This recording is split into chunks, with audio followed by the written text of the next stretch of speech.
Hello, good morning students. जैसा कि आप सभी जानते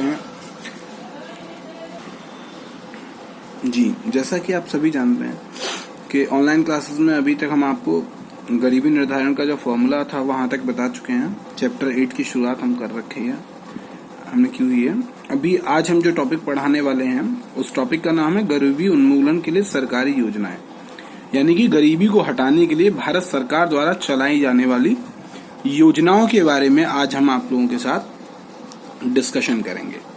ठीक है, वीडियोस पहले से क्लियर हैं, अब चीजें दिखने लगी हैं, क्लियर पॉइंट्स आ रहे हैं समझ में। कुछ बच्चों के मेरे पास मैसेजेस आए थे कि चीजें क्लियर समझ में आ रही हैं बच्चों को। सो मैं कोशिश कर रहा हूं चीजों को और अच्छा और बेहतर बनाने की, वीडियोस को एकदम क्लियरली आप लोगों को तक पहुंचाने की। किसी को कोई भी डाउट या कोई समस्या हो तो वो भी मुझे बता सकता है। ठीक, तो सबसे पहला पॉइंट हम गरीबी उन्मूलन के लिए सरकारी योजनाओं में पढ़ेंगे पीडीएस सिस्टम, यानी कि सार्वजनिक वितरण प्रणाली। पीडीएस सिस्टम आप सभी जानते हैं, आप सभी के गांवों में ये वितरण प्रणाली चालू है। इस वितरण प्रणाली को सामान्य भाषा या लेमन लैंग्वेज में अगर हम कहें तो इसे हम कहते हैं राशन वितरण। राशन वितरण जो मासिक देय होता है, मासिक वितरण प्रणाली जो होती है उसे हम कहते हैं पीडीएस, यानी कि पब्लिक डिस्ट्रीब्यूशन सिस्टम, सार्वजनिक वितरण प्रणाली। दूसरी प्रणाली हम पढ़ते हैं महात्मा गांधी राष्ट्रीय ग्रामीण रोजगार गारंटी योजना, यानी कि मनरेगा। ये भारत के राष्ट्रपिता महात्मा गांधी जी के नाम पर चलाई जाने वाली रोजगार गारंटी योजना है, जिसमें प्रत्येक व्यक्ति के लिए रोजगार की व्यवस्था करने की जो है योजना चलाई जाती है। कि जो भी व्यक्ति ऐसे हैं जिनको काम नहीं मिल रहा है वो इसमें अपना पंजीकरण कराएं, तो सरकार की जिम्मेदारी है कि वो उनको रोजगार उपलब्ध कराने की जो है व्यवस्था करे। तीसरा पॉइंट हम पढ़ते हैं राष्ट्रीय स्वास्थ्य बीमा योजना, RSBY, यानी कि स्वास्थ्य बीमा, आपकी स्वास्थ्य को लेकर बीमा योजना की व्यवस्था करना, जिसके तौर में अब ये तीनों सिस्टम आज हम पढ़ेंगे। जिसके बाद हम पढ़ेंगे जनसंख्या, पॉपुलेशन के भी काफी सारे पॉइंट्स हैं, अराउंड 6-7 पॉइंट्स हैं हमारे पास। तो जो है उनमें से हम आज पहले इस वीडियो में जनसंख्या वृद्धि तक को क्लियर करेंगे, उसके बाद हम नेक्स्ट वीडियो से आगे शुरुआत करेंगे। चलिए उससे पहले हम शुरू करते हैं पीडीएस प्रणाली, यानी कि सार्वजनिक वितरण प्रणाली क्या होती है। भारत की सार्वजनिक वितरण प्रणाली दुनिया की सबसे बड़ी वितरण प्रणाली है। जैसे हम क्या कहते हैं राशन, भारत की सार्वजनिक वितरण प्रणाली दुनिया की सबसे बड़ी वितरण प्रणाली है। राशन मैंने यहाँ लिख दिया है, समझ में आ जाएगा। ठीक है, पीडीएस के अंतर्गत गरीबों के लिए सरकार द्वारा दिए जाने वाले खाद्य और गैर खाद्य पदार्थ शामिल हैं। अब आप कहेंगे सर गैर खाद्य पदार्थ कौन सा होता है? तो गैर खाद्य पदार्थ में केरोसिन ऑयल आता है, जो अब तक सबको बांटा जाता था। कुछ समय से सरकार द्वारा ये खाद्य प्रणाली या खाद्य पदार्थ बंद कर दिया गया है, क्योंकि इसकी खपत अब मार्केट में नहीं है। ये सारा जो सारा तेल जो है वो अब आर्मी के लिए प्रोवाइड करा दिया जाता है, हमारी सेना के लिए प्रोवाइड करा दिया जाता है, क्योंकि उनको इसकी आवश्यकता अत्यधिक है। और जब से गवर्नमेंट ने सिलेंडर फ्री में दिए हैं उसके बाद से तो इसकी आवश्यकता खत्म हो गई है। वितरित किए जाने वाले प्रमुख खाद्य पदार्थों में गेहूं, चावल, चीनी और केरोसिन जो प्रमुख खाद्य पदार्थ हैं वितरित किए जाने वाले, उनमें क्या है? गेहूं, चावल, चीनी। पहले दाल वगैरह भी मिलती थी, कभी कभी ये सर्फ भी बांट देते हैं इसके साथ, लेकिन ये सारी चीजें अलग हैं। लेकिन बेसिकली क्या है? गेहूं, चावल और चीनी। गेहूं, चावल, चीनी और केरोसिन। मिट्टी का तेल, केरोसिन का मतलब होता है मिट्टी का तेल, शामिल है, जो कि सरकार द्वारा निश्चित की गई दुकानों के माध्यम से, यानी कि ये जो खाद्य पदार्थ हैं वो सरकार द्वारा निश्चित की गई दुकानों के माध्यम से प्रत्येक माह वितरित किया जाता है। हर महीने की कुछ तारीखें निर्धारित हैं जिनके द्वारा ये वितरण किया जाता है। सरकार ने 1 तारीख से शुरुआत की है, कुछ लोग 5 से बांटते हैं, कुछ लोगों की अपनी अपनी व्यवस्था है, लेकिन प्रत्येक माह वितरित किया जाता है। परंतु पीडीएस प्रणाली के अंतर्गत दिया जाने वाला राशन प्रत्येक परिवार की उपभोग की आवश्यकताओं को पूरा करने के लिए पर्याप्त नहीं है।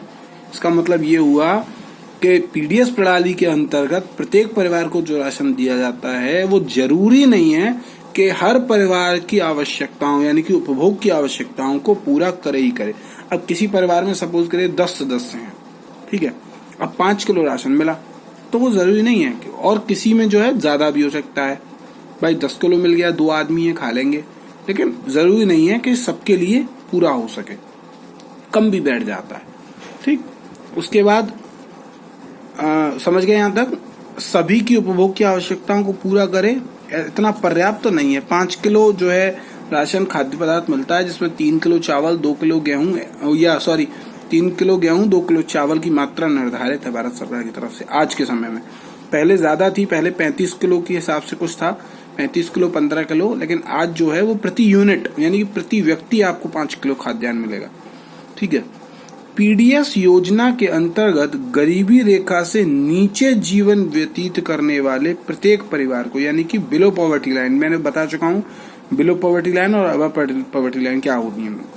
गरीबी रेखा से नीचे वाले और गरीबी रेखा से ऊपर वाले जितने व्यक्ति होते हैं उनके बारे में हमने पिछली वाली वीडियो में आप लोगों को क्लियर कर दिया था, उनके एक मानदंड निर्धारित भी किए हुए हैं। देखिए ये मैंने आपको बताया था 25% और 48% गरीबी रेखा का निर्धारण कैसे किया जाता है, और वर्तमान में 13.7% और 25.7% ग्रामीण क्षेत्र में। तो ये चीजें मैं पहली वीडियो में आपको बता चुका हूँ, आप उसमें से देख लीजिएगा। किसी को कोई डाउट हो तो वो फिर से पूछ सकता है। गरीबी रेखा से नीचे जीवन व्यतीत करने वाले प्रत्येक परिवार को 35 किलो चावल और गेहूं प्रत्येक माह, यानी कि इसमें 35 किलो चावल और गेहूं जो है प्रत्येक माह, और गरीबी रेखा से ऊपर परिवार को 15 किलो खाद्यान्न देने का प्रावधान किया, यानी कि 15 किलो में ही चावल और गेहूं दोनों हैं प्रत्येक माह। किंतु इस सब के बाद भी यह योजना दोषपूर्ण रही है। ऐसा क्यों? क्योंकि भाई किसी के 15 किलो आप दे रहे हैं ऊपर वाले को, लेकिन 15 किलो में उसका खर्चा चलेगा, उसके परिवार में मैंने जैसा कहा 10 व्यक्ति हैं तो कैसे चलेगा। अब यहाँ 35 किलो, अगर परिवार में 10 व्यक्ति हैं काम चलेगा, 5 व्यक्ति हैं तो भी 15 किलो मिल रहा है, तो ये वेस्टेज है। तो ये मापदंड जो है वो क्लियर नहीं हुए। भाई जहाँ 2 व्यक्ति हैं वहाँ 35 किलो भी पहुंच रहा है, ठीक है, और जहाँ 10 व्यक्ति वहाँ भी 35 किलो जा रहा है, क्योंकि ये बिलो पॉवर्टी लाइन में। यहाँ 2 व्यक्ति हैं तो उनके लिए 15 किलो, यहाँ 10 व्यक्ति हैं उनके लिए 15 किलो, तो ऐसे कैसे संभव है, ऐसा कैसे चलेगा। इसलिए परिवार सरकार ने जो है परिवारों की व्यवस्था को देखते हुए प्रति व्यक्ति खाद्यान्न की व्यवस्था का जो प्रावधान है वो चालू किया है। किंतु इस सब के बाद भी यह योजना दोषपूर्ण रही, क्योंकि ये दोष है भाई, क्लियर है, हम कह सकते हैं, हम क्लियरली कह सकते हैं। आज जो व्यवस्था है, चाहे वो गरीबी से नीचे वालों के लिए हो चाहे वो गरीबी से, प्रत्येक व्यक्ति के हिसाब से यूनिट डिसाइड है। यहाँ हो सकता है थोड़ा ज्यादा मिल रहा हो यूनिट के हिसाब से, क्योंकि इनके लिए आवश्यकता ज्यादा है, क्योंकि भाई ये कमा नहीं रहे हैं या जैसे भी कमा रहे हैं, यहाँ आपको मिल रहा है क्योंकि आप बिलो पॉवर्टी लाइन से ऊपर है। कुछ आप खुद अरेंज करिए, कुछ सरकार आपको प्रोवाइड करा रही है। पीडीएस प्रणाली के अंतर्गत वर्तमान समय में सरकार प्रत्येक परिवार के प्रत्येक व्यक्ति के लिए, एकदम क्लियर लिखा है मैंने, ध्यान रखिएगा, प्रत्येक परिवार के प्रत्येक व्यक्ति के लिए 5 किलो यानी कि 3 किलो गेहूं और 2 किलो चावल खाद्यान्न उपलब्ध करा रही है। ये लाइन मैंने इसलिए यहाँ मेंशन की है क्योंकि आप लोगों को जानकारी हो जाए, होगी सबको, वैसे तो सबके यहाँ राशन आता होगा या राशन कार्ड होगा, तो इतनी जानकारी आप लोग रखते होंगे। अब इसी के दौर में हम आगे बढ़ते हैं। नेक्स्ट टॉपिक मनरेगा, यानी कि महात्मा गांधी राष्ट्रीय ग्रामीण रोजगार गारंटी योजना। इसको ध्यान से, पूरा नाम इसका याद होना चाहिए आपको, महात्मा गांधी राष्ट्रीय ग्रामीण रोजगार गारंटी योजना, इसका पूरा नाम है मनरेगा का। इस योजना का उद्देश्य ग्रामीण क्षेत्रों में लोगों को, इस योजना का क्या उद्देश्य है, ग्रामीण क्षेत्रों में लोगों को कम से कम 100 दिन का रोजगार प्रदान करके, यानी कि 1 साल में इस योजना के अंतर्गत जो ग्रामीण क्षेत्र के लोग हैं उन्हें कम से कम 100 दिन का रोजगार तो दिलाएं। भाई 365 दिन में से कम 100 दिन तो उनको रोजगार करने को मिले ही मिले। हो सकता है 265 दिन उनको रोजगार न मिल पाए, वो अपना कोई और अरेंजमेंट करे, लेकिन सरकार कम से कम 100 दिन का रोजगार उनको प्रदान कराए। 100 दिन का रोजगार प्रदान करने करके उनके जीवन को सुरक्षा प्रदान करे। ठीक है, ये इसका उद्देश्य प्रदान करना है। यह योजना महात्मा गांधी के नाम से देश में संचालित की जा रही है। अन्य योजनाओं की तुलना में इस अधिनियम के तहत रोजगार सृजन अधिक रहा है। यानी कि जो और योजनाएं चलाई गई हैं उनके तुलना में अगर देखा जाए तो ये जो योजना है इसमें रोजगार की तैयारी ज्यादा की गई है, यानी कि इसके अंतर्गत रोजगार ज्यादा दिया गया, लोगों को पैसा दिया गया, ग्रामीण क्षेत्र के लोग इससे जुड़े भी हुए हैं। मनरेगा के तहत 100 दिन का काम मिलता है लोगों को। ठीक है, इसका बेसिक उद्देश्य यही है कि ग्रामीण क्षेत्र के जो लोग हैं उनको कम से कम साल में 100 दिन का रोजगार उपलब्ध कराया जाए। नेक्स्ट मोस्ट इम्पोर्टेंट, राष्ट्रीय स्वास्थ्य बीमा योजना, यानी कि नेशनल लेवल पर हेल्थ बीमा स्कीम जो चलाई जाए। ठीक है, ये योजना गरीबों के स्वास्थ्य की समस्या को देखते हुए, यानी कि उन पर जो स्वास्थ्य की समस्याएं आती हैं उनको देखते हुए चलाई गई है कि भाई वो अपना इलाज करा सकते हैं या नहीं करा सकते, देखते हुए लागू की गई एक बीमा योजना है। ये योजना सार्वजनिक अस्पतालों के साथ साथ, यानी कि सरकारी, सार्वजनिक मतलब सबके के साथ साथ निजी अस्पतालों में मुफ्त चिकित्सा सुविधा उपलब्ध कराता है। इसके तहत अगर आपका पॉलिसी है, योजना है, तो सार्वजनिक अस्पतालों के साथ साथ निजी अस्पतालों में भी आपको मुफ्त इलाज की सुविधा उपलब्ध होगी। इसमें 30 रुपए की राशि जमा कराकर एक स्मार्ट कार्ड जारी किया जाता है, यानी कि राष्ट्रीय स्वास्थ्य बीमा योजना का 30 रुपए की राशि देकर एक स्मार्ट कार्ड बनाया जाता है गरीबों के लिए। ठीक है, जिसके तहत उनका इलाज हो सके। ठीक है, यहाँ तक किसी को कोई समस्या हो तो बच्चा मुझसे कमेंट से या फोन से पूछ सकता है। मैं आपको फिर कह रहा हूँ, मेरे पेज को सब्सक्राइब करें, मैं सारी वीडियोस आपको प्रोवाइड कराऊंगा, जितनी मैक्सिमम से मैक्सिमम नोट्स होंगे वो मैं आपको प्रोवाइड करा दूंगा। आपके कॉन्सेप्ट को आपकी बुक से ज्यादा अच्छा करा दूंगा। बुक में बहुत लिमिटेड आपको दिया हुआ है। मैं कोशिश करूंगा आपको इसके साथ साथ में कंपटीशन बेसिस भी तैयारी कराता रहूं। ठीक है, अभी हम इकोनॉमी पढ़ रहे हैं, उसके बाद हम पॉलिटी भी पढ़ेंगे, पॉलिटी भी आपको भेजूंगा और साथ के साथ मैं आपको हिस्ट्री के नोट्स भी प्रोवाइड कराता रहूंगा। अब हम पढ़ते हैं पॉपुलेशन, जनसंख्या। जैसा कि मैंने अभी आपसे कहा था कि हम जो है गरीबी उन्मूलन के जो सरकारी योजना के बारे में मैंने आपको बताया था, वो तीनों योजना मैं यहाँ तक आपको क्लियर कर चुका हूँ। किसी को कोई भी समस्या हो तो वो पूछ ले। अब हमारा नेक्स्ट टॉपिक है पॉपुलेशन, यानी कि जनसंख्या। वर्तमान समय में जनसंख्या इस देश की सबसे बड़ी समस्या है।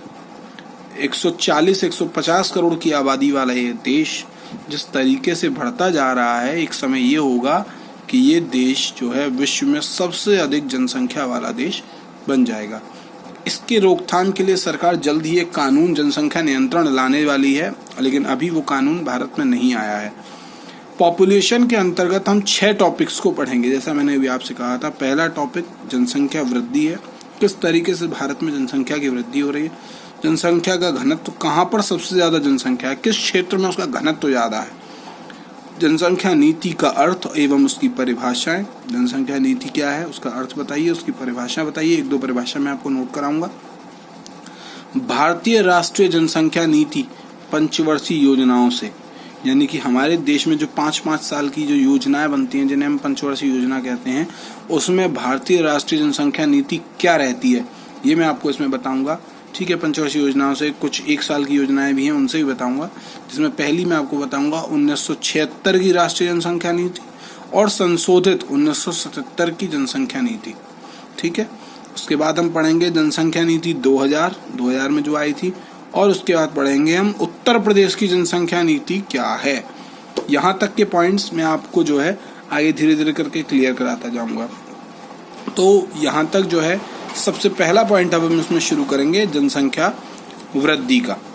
देखिए, हो सकता है कुछ लोगों को मेरी भाषा या मेरा एक्सप्लेनेशन समझ में नहीं आ रहा हो, वैसे बहुत कम लोग ऐसे होंगे। मैं बहुत कोशिश कर रहा हूँ बहुत आसान सी भाषा में और बहुत धीरे धीरे आप लोगों को चीज़ों को एक्सप्लेन करने की, इसीलिए मैं थोड़े थोड़े नोट्स आपको प्रोवाइड करा रहा हूँ, 2-2 पेज 3-3 पेज के, और उसी की मैं वीडियोस भी बना के आपके लिए भेज रहा हूँ ताकि आप पर किसी तरीके का बोझ ना आए, कोई बर्डन ना पड़े।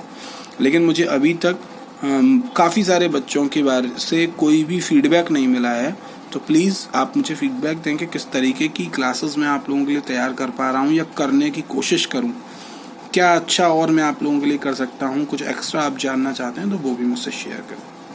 ठीक है, इसी के साथ अब हम आगे पढ़ते हैं जनसंख्या वृद्धि। ये हम पढ़ते हैं जनसंख्या वृद्धि वाला टॉपिक। तो फर्स्ट टॉपिक है हमारा जनसंख्या वृद्धि। ये पूरा टॉपिक जनसंख्या वृद्धि का है। जनसंख्या वृद्धि पर काफ़ी सारी लंबी चौड़ी कहानी है। तो भारत में जनसंख्या बढ़ भी उसी तरीके से रही है जिस तरीके से ये पैसेज बढ़ गया है। ठीक है, देश की बढ़ती जनसंख्या चिंता का विषय है, ये सब जानते हैं। इससे न केवल सामाजिक बल्कि आर्थिक समस्याएं भी उत्पन्न हो रही हैं। ऐसा क्यों? क्योंकि समाज में बहुत बढ़ोतरी हो रही है, समाज के लोग भी बढ़ रहे हैं और उसके साथ साथ आर्थिक समस्या ये है कि एक ही परिवार में बच्चे बहुत हैं, फैमिली बड़ी है और कमाने वाले व्यक्ति कम हैं। रोजगार नहीं है तो आर्थिक समस्याएं बढ़ेंगी। काम नहीं है, नौकरियां नहीं है, बच्चा कुछ कर नहीं रहा है, घर में बैठा है, या जो भी समस्या है, तो आर्थिक समस्या इस चीज से बढ़ती चली जाती है कि कमाने वाले व्यक्ति तो कम है, रोजगार है नहीं और जनसंख्या दिन पर दिन सरकार के आगे बढ़ती जा रही है। एक समस्या के रूप में लोग वाग बेरोजगार घूम रहे हैं। ठीक है, हो रही है। भारत दुनिया में सबसे ज्यादा युवा आबादी वाला देश है। ये भी बहुत बड़ी समस्या है क्योंकि जितने ज्यादा युवा होंगे उतनी ज्यादा रोजगार की आवश्यकता होगी। अब रोजगार तो भारत में है नहीं, रोजगार जितना है उतना है, लोगों को मिल नहीं रहा, खुद कुछ करना चाहते नहीं है, अपनी प्रतिभा निखार रहे हैं, जो लोग निखार रहे हैं। आधे से ज्यादा लोग तो दूसरों पर डिपेंडेंट है हमारे यहाँ। तो सबसे ज्यादा युवा आबादी वाला देश है। यहाँ करीब 65% आबादी युवाओं की है। यानी कि अगर 100 लोग हैं हमारे देश में तो जिसमें से 65 जो है वो युवा हैं। अब इसमें से युवा में से इसमें वृद्ध भी हैं, बच्चे भी हैं और महिलाएं भी हैं, सब तरीके के। ध्यान रखिएगा, नवजात भी हैं, बच्चे बूढ़े बुढ़ापे में भी हैं, बच्चे भी हैं और नवजात भी हैं, सब हैं। ये युवा हैं जिन्हें वर्तमान समय में और आगे आने वाले समय में रोजगार के साथ साथ बुनियादी चीजों की भी जरूरत होगी। भाई अब जब ये बड़े होंगे तो इन्हें रोजगार की भी आवश्यकता होगी और बुनियादी चीजों की। अब जो समाज में नहीं है तो ये कहाँ जाएंगे? बिलो पॉवर्टी लाइन में जाएंगे। तो बिलो पॉवर्टी लाइन, गरीबी की रेखा बढ़ती चली जाएगी भारत में। अब यही तो खत्म करना है कि रोजगार उपलब्ध कराया जाए, इनको आवश्यक चीजों को उपलब्ध करने योग्य बनाया जाए कि भाई अपनी ये चीजें जो है उपलब्ध कर सकें, तो बिलो पॉवर्टी लाइन कम हो। परंतु सरकार द्वारा इसलिए कोई भी तंत्र अभी तक विकसित नहीं किया जा रहा है। वर्ष 2020 तक बेरोजगारी की समस्या और बढ़ जाएगी। ठीक है, 2020 चल रहा है, इस तक और बढ़ जाएगी। आज सरकार और समाज के सामने सबसे बड़ी चुनौती है कि बढ़ती जनसंख्या पर कैसे काबू पाया जाए। यानी कि जो देश में जनसंख्या बढ़ रही है उस पर काबू कैसे पाया जाए। हालांकि सरकारी स्तर पर बढ़ती जनसंख्या को रोकने के लिए कई कार्यक्रम चलाए जा रहे हैं, लेकिन इस पर नियंत्रण अभी नहीं हो रहा है। वर्तमान समय में सरकार जो जनसंख्या नियंत्रण कानून लाने के मन में है, लेकिन अभी ला नहीं पा रही है। ध्यान रखिएगा, भारत में जनसंख्या नियंत्रण के लिए सरकार द्वारा समय समय पर कई कार्यक्रम चलाए जाते रहे हैं। बढ़ती जनसंख्या का अनुमान लगाने के लिए कुछ आंकड़े भी हम देख सकते हैं। वो आंकड़े क्या क्या हैं? ये 5 आंकड़े हैं। वो देखिए, भारत में हर 1.5 सेकंड के बाद एक बच्चा जन्म लेता है। हर 1.5 सेकंड, अब लगाइए 1.5 सेकंड है, 1.5 मिनट भी नहीं है। ध्यान रखिएगा, भारत में हर 1.5 सेकंड के बाद एक बच्चा जन्म लेता है। यानी कि दिन भर में कितने सेकंड होते हैं उसका 1.5 निकालिए और जो है बच्चे पता करिए कि दिन भर में कितने बच्चे पैदा होते हैं, उसको मल्टीप्लाई करिए 365 डेज से, पता चल जाएगा एक साल में कितने लोग जमा हो रहे हैं। और कब 2011 की जनगणना, और 2011 की जनगणना से अब 5 साल के जो रिकॉर्ड है, 9 साल के रिकॉर्ड से मल्टीप्लाई कर दीजिए, लगाइए, करोड़ों में निकलेगी ये। प्रतिवर्ष 21 करोड़ बच्चे जन्म लेते हैं, यानी कि एक साल में 21 करोड़। अब एक साल में 21 करोड़ यानी कि कितने हो गए? 21 गुणा 9 कर दीजिए, 9 साल का रिकॉर्ड ले लीजिए। 9 एकम 9, 9 दूनी 18, ये 21 करोड़ यानी 181 करोड़ की जनसंख्या वर्तमान समय में भारत की होनी चाहिए। अगर ये रिकॉर्ड सही है तो 181 करोड़ की, क्योंकि 21 करोड़ बच्चे जन्म लेते हैं तो 181 करोड़ हो गया। ध्यान रखिएगा, जिनमें से 13 करोड़ जीवित रहते हैं। तो 13 करोड़ जीवित रहते हैं तो 13 करोड़ मल्टीप्लाई बाई 9 कर लीजिए, कितना हो गया? 9 तिया 27 की 7, 9 एकम 9, 9 और 2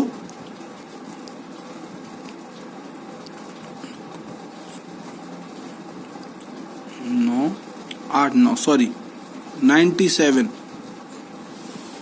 97 हो गया साहब। ये तो 97 करोड़ बढ़ गए होंगे। अब लगा लो 121 करोड़ में 97 करोड़ कितने हो गए? बढ़ गए 97 करोड़ हो गए। 13 करोड़ से 9 साल में 97 करोड़ तो ये हो गए।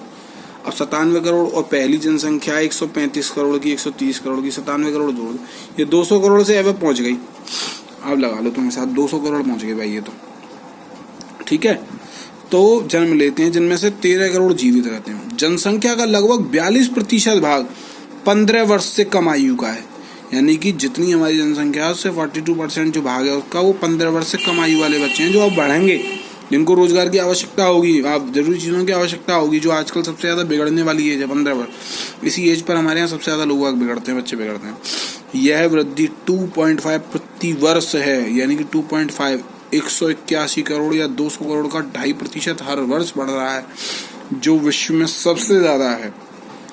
विश्व का प्रत्येक छठा व्यक्ति भारतीय है। ये हमारी सबसे बड़ी आइडेंटिफिकेशन है कि विश्व में अगर हम देखें तो प्रत्येक छठा व्यक्ति जो है वो भारतीय निकलेगा। ध्यान रखिएगा इस चीज को, ठीक। ये समझ गए जनसंख्या हमारी किस तरीके से बढ़ रही है। हमने जनसंख्या वृद्धि बताई, जनसंख्या वृद्धि के आंकड़े बताए किस तरीके से बढ़ रहे हैं। इसके बाद हम सेकंड टॉपिक इसमें पढ़ेंगे जनसंख्या घनत्व, जिसको नेक्स्ट वीडियो में और नेक्स्ट नोट्स के साथ मैं आप लोगों तक पहुंचाऊंगा। Thank you so much. Feedbacks, मेरे पेज को सब्सक्राइब करना ना भूलें, ताकि मैं मोस्टली वीडियोस आप लोगों तक जल्दी से जल्दी पहुंचा पाऊं और सारी वीडियोस आप लोगों को मिले। मेरे पेज को सब्सक्राइब कर लीजिए, ताकि आपको वेट ना करना पड़े कि आपके पास तक कोई चीज़ पहुंचे। मैं जैसे ही उस पर अपलोड करूंगा नोटिफिकेशन के द्वारा आपको जो है मेरी वीडियोस मिलती रहेंगी। Thank you so much.